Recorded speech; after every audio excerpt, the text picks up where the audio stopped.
எங்கட வாலிபர்கள் யுவதிகள் கொஞ்சம் யோசிங்க, எங்கட எதிர்காலம் என்ன? நான் ஆரம்பத்துல சொன்ன போல எங்கட இந்த நிலைமையில நாங்க உங்களை கைவிட மாட்டோம்.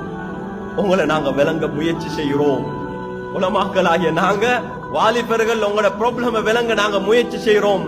பயப்படாம வந்து எங்களோட பேசுங்க, உம்மா வாப்போட பேசுங்க. நீங்க அங்க இங்க யார்கிட்டையும் போகாதீங்க. உங்களுக்கு நம்பிக்கையான ஒரு ஆளுமிடத்துல போங்க, உங்களோட ப்ராப்ளம சொல்லுங்க, பேசுங்க. அந்த பேசாம மௌனமாக இருக்காதீங்க. உங்களுக்கு தேவையான கைடன்ஸ், தேவையான கவுன்சிலிங், தேவையான வழிகாட்டல் யாரை நீங்க நம்புறீங்களோ அவங்கள்ட்ட போங்க. நாங்க உங்களுக்கு இருக்கிறோம். அன்புக்குரிய சகோதரர்களே, இந்த ஒரு பிரச்சனை பேச முடியாம இருக்குது, அவங்களுக்கு அவங்களோட பிரச்சனையை சொல்ல முடியாம இருக்குது. அதனால தடமாறி கொண்டிருக்கிறாங்க, தத்தளித்துக் கொண்டிருக்கிறாங்க. உங்களை நாங்க அழைக்கிறோம், வாங்க, மஸ்ஜிதுகளை துறங்க. வாலிபர்களுக்கு திறந்து இமாம் மஸ்ஜிதுல இருக்கிறது, ஒரு 10 உலமாக்கள் இருக்கணும் மஸ்ஜிதுல. எந்த நாளும் வாலிபர்களுக்கு டைம் கொடுத்து அப்பாயின்மெண்ட் கொடுத்து அவங்களோட ரகசியமான பிரச்சனை அதை பேசுறதுக்கு இடம் கொடுங்க. அதை பேசட்டும். அந்த இமாம் அந்த அமானிதத்தை பாதுகாக்கணும். அவர் மெம்பர்ல வந்து இங்க ஊர்ல மஹல்லால ஒருத்தர் வந்தாரு இப்படி சொன்னாருண்டா அதுக்கு பிறகு அந்த வாலிபன் அந்த பக்கம் போக மாட்டாங்க, பேசக்கூடாது. ரகசியமா சொல்றாங்க. நிறைய ப்ராப்ளம். அன்புக்குரிய சகோதரர்களே, இன்று உலகம் முகம் கொடுக்கக்கூடிய ஒரு ப்ராப்ளம் LGBTQ, தன்னிலை சேர்க்கை என்றது ஒரு ப்ராப்ளம். இது உலகத்தை ப்ரோமோட் பண்றாங்க, அந்த ரைட்ஸுக்கு பேச சொல்றாங்க. இது இயற்கையானது அல்ல, இது அல்லாஹ் எங்களை அப்படி படைச்சதல்ல, மிருக உலகத்திலும் இல்லாதொண்டு. இது ஒரு சைக்காலஜிக்கல் டிஸ்ஆர்டர், இது ஒரு பிரச்சனை. சில வாலிபர்கள் அந்த பிரச்சனைக்கு முகம் கொடுத்து கொண்டிருக்கிறாங்க, அவங்களுக்கு வெளியே சொல்லலாம். யுவதிகள் பிரச்சனை கொடுத்து செஞ்சு கொண்டிருக்கிறாங்க, அவங்களுக்கு வெளியே சொல்லலாம். ஆனா அவங்களோட பேசணும், அவங்களோட நாங்க சேர்ந்து பயணிக்கணும், நெவிகேட் பண்ணணும். அன்புக்குரிய சகோதரர்களே, இது நாங்க வெளியே எல்லாம் பசுந்தா இருக்குது, அழகா இருக்குது, உள்ளுக்கு எல்லாமே நாரி கொண்டிருக்குது. அப்படியான ஒரு சமூகம், ஆரோக்கியமான சமூகம் என்றா எங்களோட எதிர்கால இளம் வாலிபர்கள் யுவதிகள் தான் எங்களோட எதிர்காலம்.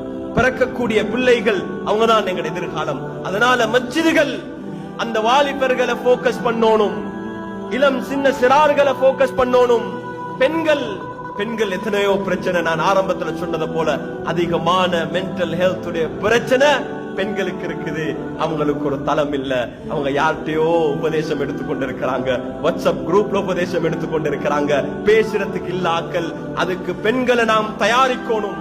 அமானிதமா பேசுறதுக்கு பின்னால ஃபேமிலி குரூப்ல ஷேர் ஆக கூடாது, அது நண்பர்களோட குரூப்ல ஷேர் ஆக கூடாது.